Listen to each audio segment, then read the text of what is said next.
On voit pas mon visage, c'est génial.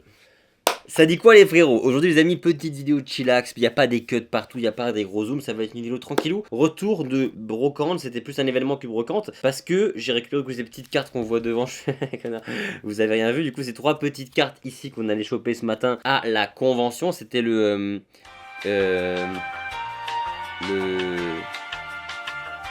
le marché du collectionneur. Du coup, c'était un événement où t'avais des vendeurs qui venaient vendre des cartes, plus des gens qui venaient pour chiller et regarder des cartes. Moi, je faisais partie des gens qui venaient pour chiller. Et alors qu'on se baladait tranquillou, pas piqué des hannetons, j'ai vu un mec. Et tu sais, quand tu vois ce mec et tu te dis, lui, je le connais, lui. Lui, j'ai déjà vu. Les gars, j'ai croisé Polo. Les frérots, c'est Polo. On a croisé Polo comme ça. Un événement random. Il était tout seul en train de regarder des cartes, tranquillou. Puis, trop gentil. On a fait une petite photo ensemble, adorable. Voilà, les notes du jour. Et du coup, les gars, on va passer aux 3 cartes que j'ai achetées. Parce que, mine de rien, je suis parti acheter les cartes. Et je suis content de mes achats. Parce que les prix étaient vraiment extrêmement bons, je trouve. Vous me direz en commentaire ce que vous en pensez. Alors, les prix sont affichés en dollars canadiens. Du coup, en euros, je vous mettrai le prix sur la vidéo quelque part. Attends, je vais tout monter un peu la caméra. En vrai, non, je suis un peu bas là. En vrai. Là, on est bien là. Là, on est bien là.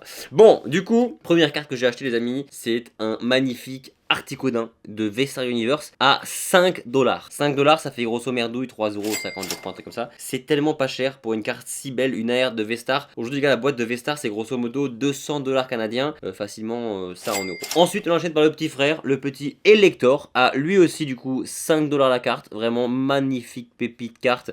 C'est une AR de fou, trop belle. Pareil, les gars, pour 10 dollars, 2 AR, trop stylé de Vestar.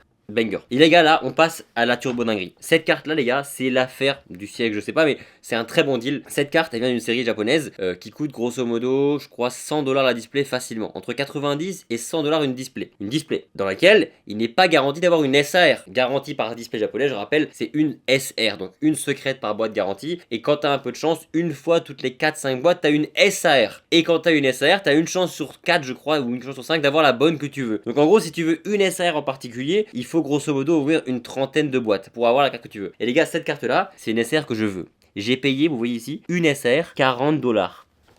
Ça fait gros 25 € frère. 25 € une SR. La SR que je veux. Et les gars, cette SR c'est une SR de fou parce que c'est la SR de Ectoplasma. Alors en vrai, c'est pas Ectoplasma, c'est la SR de Morty. Donc c'est un dresseur qui est en haut, le petit dresseur ici, avec en featuring un magnifique Ectoplasma les gars. La SR est incroyable. Effectivement, elle est légèrement off-center du côté gauche par rapport au côté droit. Mais honnêtement les gars, à 40 dollars la carte, elle a pas un défaut, elle a pas rien. La carte est magnifique. Et c'est la SR les gars, c'est une SR, c'est une carte trop dure à tomber. 40 balles. Ça n'a aucun sens. En tout cas voilà, c'était mon petit retour de haul de marché. Je suis content de ce que j'ai aché, je suis content des résultats. J'espère que vous avez kiffé, des bisous. À la prochaine. Ciao ciao.